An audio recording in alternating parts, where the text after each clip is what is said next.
Good evening, viewers and listeners of Concerned Citizens Media. Thank you again for joining me. Today is February the 8th, 2022. Welcome back. So I have some news to share with you in reading and some on videos. So I will start with very brief United Nations updates on Ethiopia.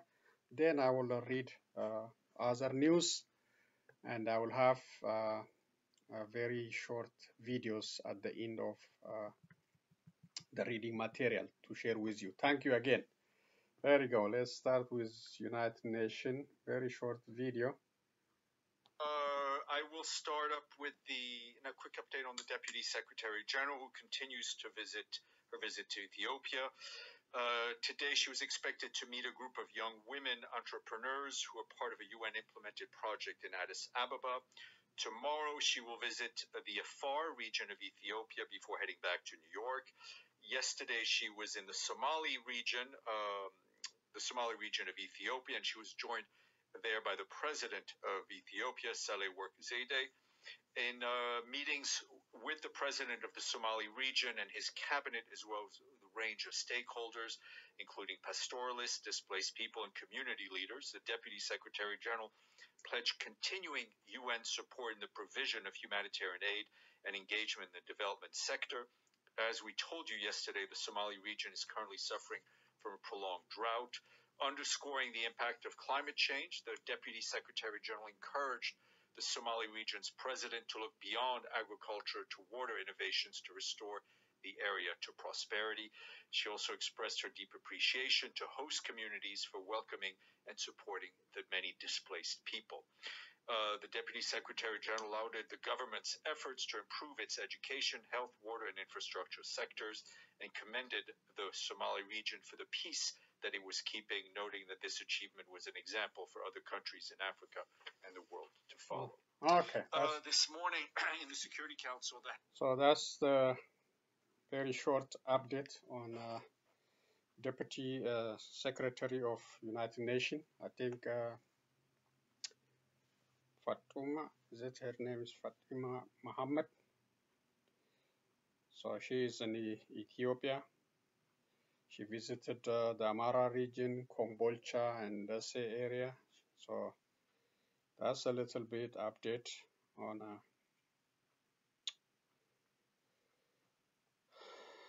United Nations, from United Nations. So. Okay, this one is the advertisement, so apologies. Live customer service from Discover.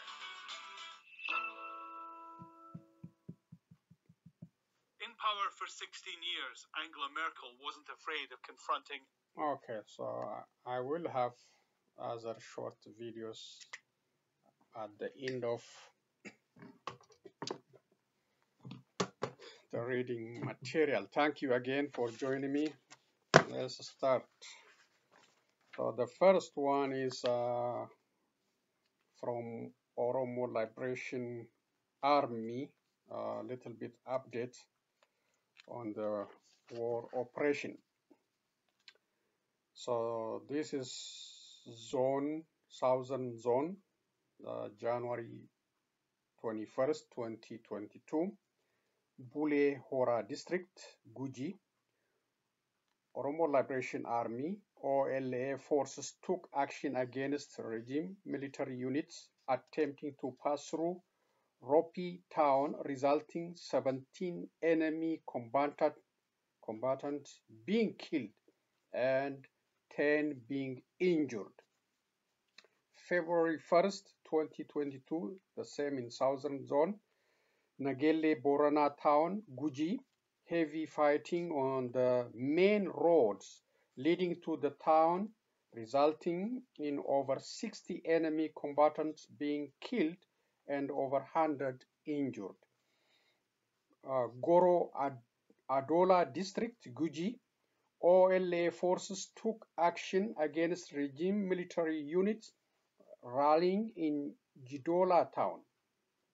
The regime military was forced to fully withdraw from the area after suffering over 50 casualties. February 2nd, 2022, Bule Hora District, Guji, OLA forces took action against the regime military convoy that was part of Abiy Ahmed and the Shimalis Abdissa security detail during their visit to Yabello. One vehicle carrying 18 members of the Republican Guard was completely destroyed, and a second escaped after sustaining severe damage. Karcha District, Guji, OLA forces took action against a regime stronghold in an area called Guracho, resulting in 4 enemy combatants being killed and 6 being injured. February 4th, 2022, Sabah Boru District, Guji, OLA forces took action against a regime military patrol, resulting in 17 enemy combatants being killed and 8 being injured. February 5th, 2022, Wadara District, Guji, OLA forces took action against a regime military patrol in Sakora Harte, resulting in 6 enemy combatants being killed and 6 being injured. In a central zone, January 13, 2022, Ambo District, West Shore, OLA forces took action against the following 3 regime military positions simultaneously. 1. Regime force encamped in a Diki Elementary School. 2nd. Regime forces encamped in Kuliti Town's Rural Road Administration Building. 3. Regime forces encamped in Tule School. February 2nd, in 2022, Hidabu Abote District, North Shore, an attack on a regime military camp resulted in over 40 enemy combatants being killed, including 4 officers. Several AKMs, BKMs, and bags of munitions were captured. Wara Jarso District, North Shore, an attack on a regime military positions in Kacheme town resulted in 15 enemy combatants being killed. Dagam District, North Shore, an attack on a regime military camp resulted in over 20 enemy combatants being killed. Credit for Oda Turbi, OLA international spokesperson, Twitter account. So that's the military operations from OLA military command. Oda Turbi also tweeted the following. Several villages have been completely burned down by the regime's forces in many parts of Guji, forcing civilians go escape towards the Kenya border for safety. Dissenting regime cadres from this area have been told by Oromia Prosperity Party Central Office to point fingers to the Oromo Liberation Army. So these happened in the case of the killing of Karayu Oromos. So they just do criminal conducts and blame Onek Shani to avoid responsibility. Afar State, TPLF attack on Djibouti line. Fighting intensifies in Tigray and Afar region. According to the regional government, the TPLF attack captured Sardo and targeted the Ethiopia-Djibouti corridor. The Afar Regional State Communication Bureau said in a statement that the TPLF attacks have spread to 5 different woredas in the Kilbeti Rasu zone and the town of Abala. The statement said the TPLF had taken control of Abala Warada, Magale Warada, Irbiti, Konba, and Berahali Waradas. The bureau said the TPLF's current heavy artillery attack was aimed at capturing Sardo and using the Ethiopia-Djibouti line as a bargaining chip. The TPLF has said it has taken strong action against Afar forces in the past, but has not yet commented on the allegation escalation. The federal government also said it had no comment on the fighting in the Afar region, but a week ago, the National Security Council said it would take necessary action against the TPLF. Mechanized backed attack. Officials in the Afar regional state have repeatedly stated that residents, civilians, and the government institutions have been severely injured in the absence of federal security forces outside the region. The Communication Bureau said in a statement that the TPLF had fought hard to prevent the TPLF from advancing beyond the town of Abala, Magale, and Arabit district it had seized last week. However, he accused the TPLF rebels of carrying out massacres and looting in Rahili and Konba district by deploying mechanized forces and carrying out heavy artillery attacks in the Afar region.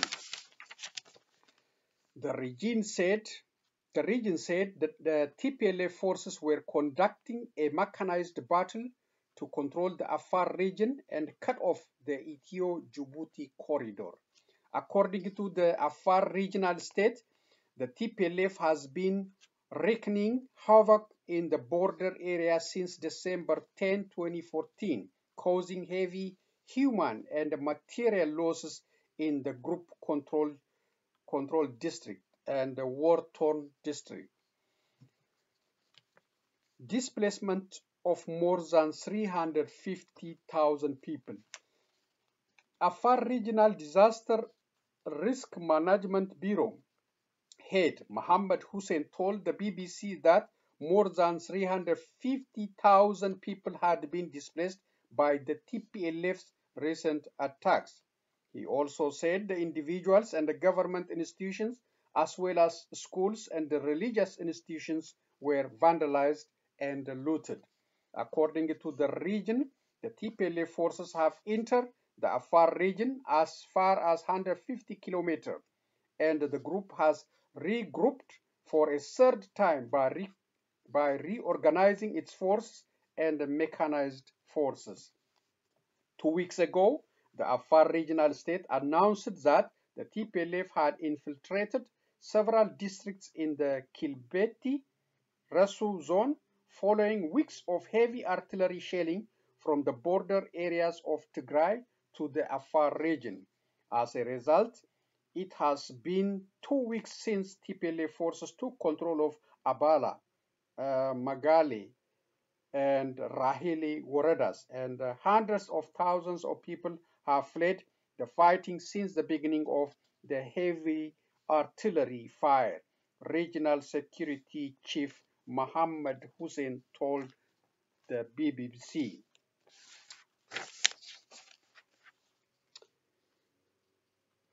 Priests in Tigray decide to form Tigray Archdiocese. The Tigray Orthodox Tewahedo Church, EOTC. The clerks of the Tigray Orthodox Tewahedo Church who appeared on the TPLF-owned Voice of the TPLF television station said they had decided to establish a separate Tigray Archdiocese after discussing the situation in the region. Patriarch patriarchs accused Ethiopian Orthodox Church of siding with federal government in Tigray war. He also said when people are killed in Tigray, when the institutions were destroyed, the church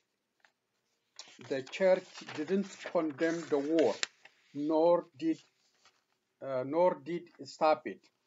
As a result, the Archdiocese of the Tigray needed to be repaired and rebuilt, he said.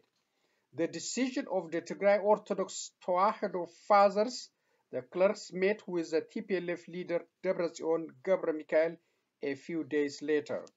TPLF, 4 days ago, January 27, 2014, according to the report, the TPLF chairman and the clerks met Debretsion Gebremichael, doctor. The people of the Tigray have been attacked. The Church of Tigray has been attacked, he said. This is not the first time that efforts have been made to establish a separate church from the Ethiopian Archdiocese. In the past, efforts have been made to establish an Oromia church. The war that broke out in Tigray 15 months ago and spread to the rest of the northern part of the country has caused severe human and material damage. There have been several reports of vandalism in the church, and many have claimed to have been killed in the attack. Attempts by the Ethiopian Orthodox Tewahedo Church to obtain a comment from the Ethiopian Orthodox Tewahedo Church on the decision to establish the Tigray Archdiocese have failed. Following the war in Tigray, the Ethiopian Orthodox Church has been calling for peace by swearing allegiance. The Diocese of Tigray has also condemned the war in the past and said that people are dying due to the shortage of medicine and food in Tigray. On the other hand, His Holiness Abune Matthias said in a video released in May 2013 that he didn't speak about Tigray.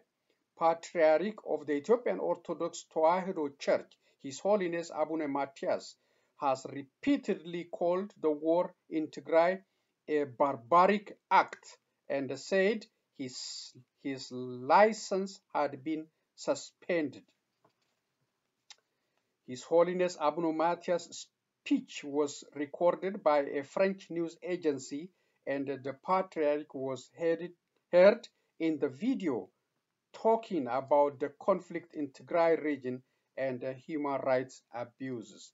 Credit BBC. So now Orthodox is facing challenge from the Tigray region and Oromia region because of its stand with the political entity instead of standing on religious principles and avoiding to call for peace.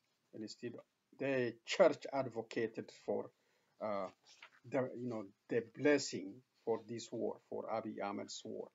That's why the Tigrayans Archdiocese is pissed off, angry about this, and decide to form their own church. Members of the Prosperity Party in the Somalia region have sided with people.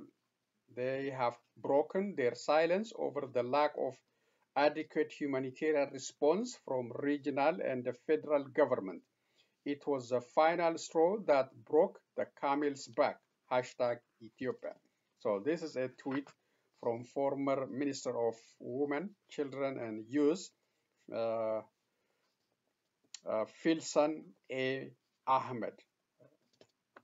And she's a former minister, resigned due to the disagreement on a situation in Ethiopia. So there's an issue also between the Prosperity Party members in Somali region. There is a conflict. So that's a tweet concerning that. Secretary Blinken called with African Union Commission Chairperson Faki.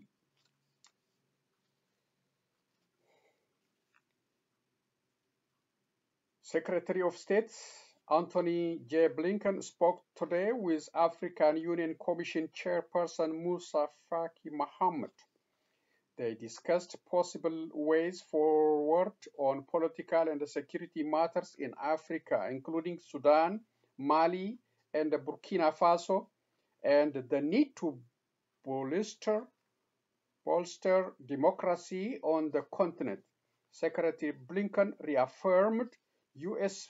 prioritization of our important partnership with the African Union, particularly in initiatives to strengthen democratic institutions in furtherance of peace and security resulting from the recent 2022 AU Heads of State Summit of February 5 to February 6. Promoting sustainable peace and responsive governance in Somalia. This is a press statement from U.S. Secretary of State Anthony Blinken. The best path toward sustainable peace in Somalia is through the rapid conclusion of credible elections. The United States has repeatedly expressed concern over the delays and procedural irregularities in Somalia's electoral process and the broader implication of those irregularities from the country's democracy and stability. Today, on the one-year anniversary of the expiration of the Somali president's term in office, I am announcing the implementation of a policy under Section 212A(3)(c) of the Immigration and Nationality Act that restricts the issuance of visas to current or former Somali officials or other individuals who are believed to be responsible for or complicit in undermining the democratic process in Somalia, including through violence against protesters, unjust arrest or intimidation of journalists and opposition members, and manipulation of the electoral process. Immediate family members of such persons may also be subject to these restrictions. This policy will apply to individuals who have played a role in procedural irregularities that have undermined the electoral process, who have failed to follow through with their obligations to implement timely and transparent elections, and who have targeted journalists and opposition party members with harassment, intimidation, arrest, and violence.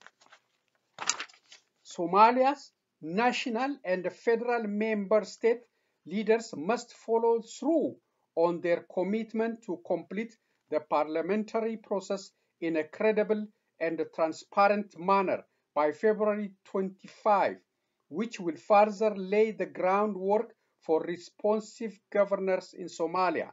The United States strongly supports the Somali people, and we are committed to working together to advance democracy and mutual prosperity for both of our countries. So, after multiple warnings about Somalia, now the United States is,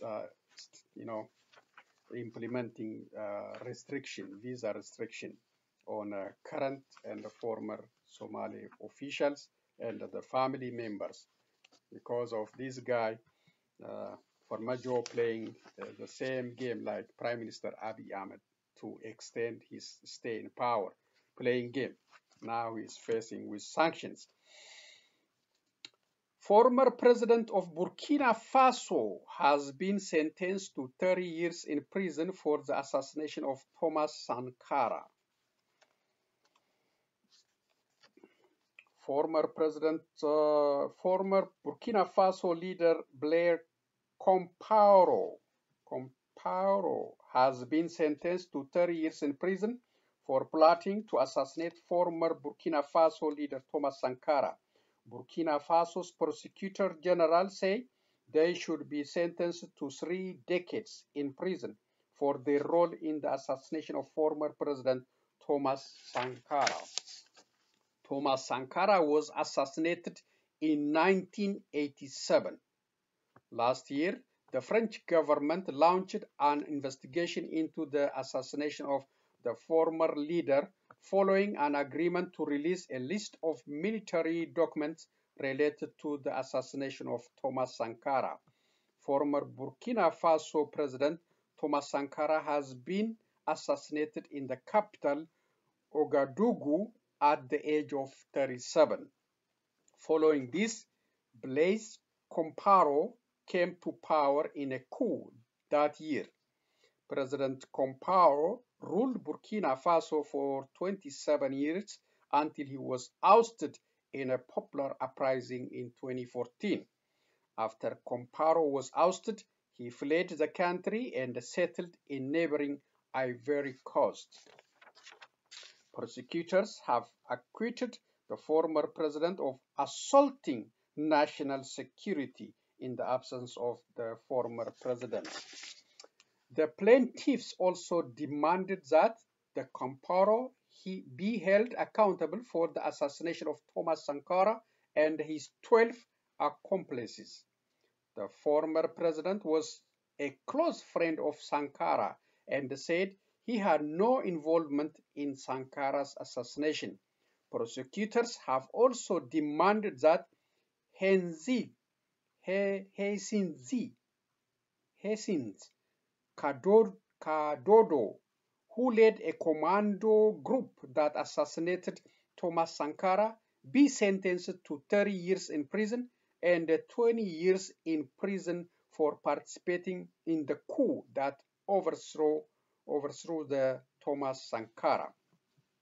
Gilbert Dendre was sentenced to 20 years in prison for plotting a coup d'etat in 2015. In the case of Thomas Sankara, he appeared in person.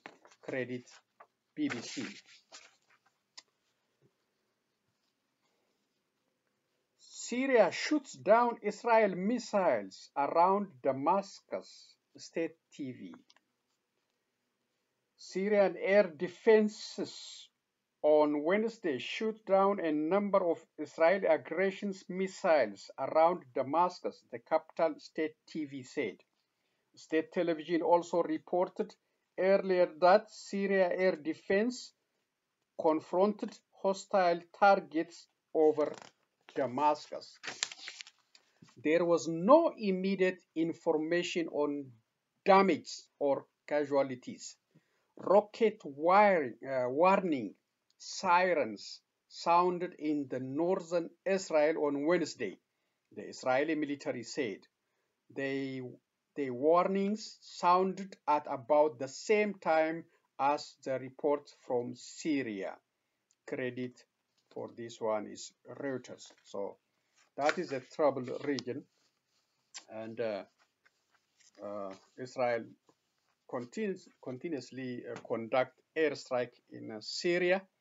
So Syria attempts multiple times and to defend itself. Sometimes the Israeli jets do conducted attack, productive attacks. Sometimes no, sometimes Syria claims, shooting down. Now the siren in sounding in Israel is a warning. So that region is a very volatile area. Plus the Israeli-Palestinian issue is still is a boiling issue, never been resolved. Plus this Israeli aggression toward Syria also is a very serious issue. So that's the reading part. Thank you. I have very short videos. Then I will conclude today's presentation. Thank you again for joining me. Let's put this. There we go.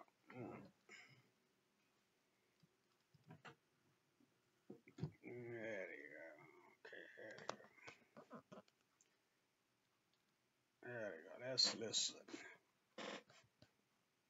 There we go. Come on. What? American presidents. She stepped down as German Chancellor in December. Okay, this is a new chancellor for German now. Angela Merkel is out. Something welcomed by a man who saw Joe Biden's election as a good thing. For a while, we feared that for the previous government under President Trump, it made no difference whether a country was a democracy and a friendly ally or not. It is now clear what binds us together. When it comes to international affairs, I think they very much come from the same mindset. They both believe in the transatlantic alliance. Also on Russia, basically the position is very clear and very similar. There should be no change of borders in Europe. It's not the first time the two have met. They spoke on the fringes of the G20 summit in Rome in October when Scholz was finance minister, and virtually after he became chancellor. They'll meet face-to-face now with a looming international crisis. We are all concerned about the situation on the Ukrainian border. With Russian troops gathered on the Ukrainian border, Joe Biden has promised sanctions for any incursion. But there's a worry the Russians might retaliate by cutting off gas supplies to Europe, and the hardest hit will be Germany. The brunt of the blowback costs from economic sanctions, whether it's financial sanctions on banks, whether it is energy sanctions, whether it is suspending Nord Stream 2 forever, will be borne by the Europeans and by some Europeans, not by all Europeans. That also has political implications. Olaf Scholz is the head of the centre-left Social Democratic Party. As a career politician who came late to the top job, he's been called the German Joe Biden. The two have a lot in common, shared goals, mutual objectives. But Scholz knows it also plays well at home when there's a German chancellor ready to tell a US president where to go. Alan Fisher, Al Jazeera, Washington. Look at this advertisement.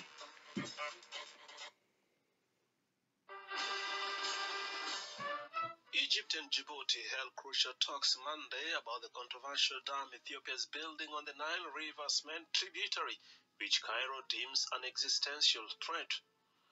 Egypt has been seeking a legal binding agreement that will spell out how the dam is operated and filled based on international law and norms governing cross-border rivers. We discussed the developments of the Renaissance Dam file, emphasizing Egypt's political will to achieve a binding agreement regarding filling and operating the dam in a convenient time span that bolster regional security and stability according to the rules of international law and Security Council decisions. I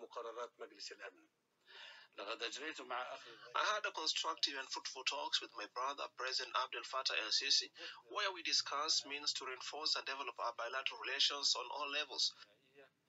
We also shared our vision and views concerning various topics and issues that are of mutual interest. We also agreed on the importance of taking the relationship between the two countries to a new horizons. International and regional efforts have since attempted without success to revive the negotiations amid the conflict in the Tigray region in Ethiopia.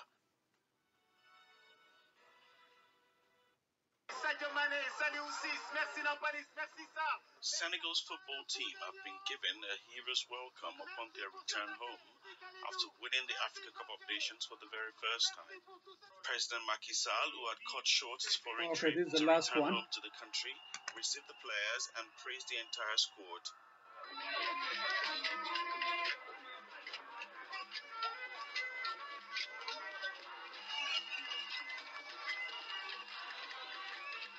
Here you are on top of Africa. Sur le toit de l'Afrique, par votre combativité, par votre talent.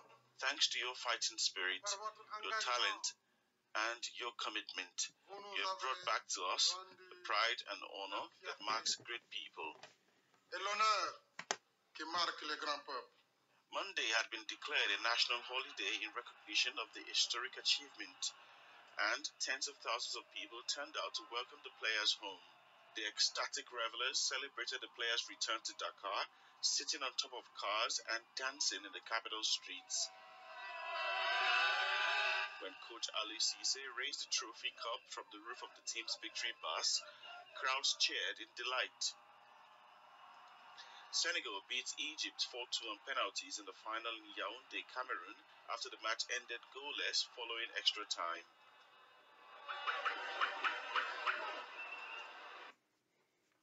Okay. So that's an extraordinary historical achievement for Senegalese team. Never been expected. Usually we expect Ghana, Nigeria, Cameroon, maybe Egypt. These are some of the African teams expected to win. So Senegal made history. So congratulations, the Senegalese team. Excellent job. Keep it up. So that's all I have for today. Please share, comment, like my videos so we can grow. Concerned citizens media, so it can be the voice for the voiceless, so we can share updates on Ethiopia, Africa, Europe, United States, wherever the news exists, happen. And please also be the voice for our brothers and sisters suffering in the prisons of Saudi Arabia. Horrible, horrible situation over there in the land of holy city. Holy city, very disturbing, such kind of inhumane treatment happening in that religious country. Shame on Saudi Arabia officials who are advancing this dangerous policy, who are showing their, very ugly character against humanity. Please, United States, European Union, United Nations, please speak up on this issue. Don't just look at the financial gains you are getting from Saudi Arabia. That is the one silencing the humanitarian, situation not to be heard around the world, because the Europeans are silent, the United States is silent, and the United Nations is silent because big money is coming from Saudi Arabia to these countries because of business dealings. Please, humanity is suffering in Saudi Arabia. Be the voice for these people. People are dying in Saudi Arabia jails. People are suffering, and no protection from COVID-19, and malnutrition. Children are suffering. Pregnant women are suffering. So please be the voice. Call the embassy of Saudi Arabia. Tell them what they are doing is illegal, inhuman, and anti-Islamic. So that's all I have for today. See you again. Thank you. So long, and be safe.